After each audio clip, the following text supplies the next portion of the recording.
నగరం నరకంలా మారింది. Rich cash అనే రాక్షసుడి వల్ల.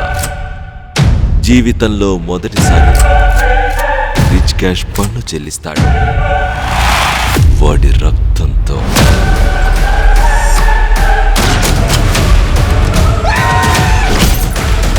రిచ్ క్యాష్ ని చంపబోతున్నాను. రేపు ఎలక్షన్ జరగకముందే చావాలి. తప్పైనా ఒప్పైనా ఏదైనా నిర్ణయించేది నేను.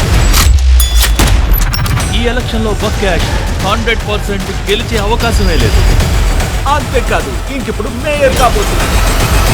లేదు, వాడు చచ్చిపోతున్నాడు. నేను డబ్బుని, నేనే సంపదని, నేను రిచ్, అసలు సిసలైన క్యాష్ ఏజెంట్ గా 001. అవును, నేను లెజెండ్. నాకు ఒక డ్రింక్ కావాలి.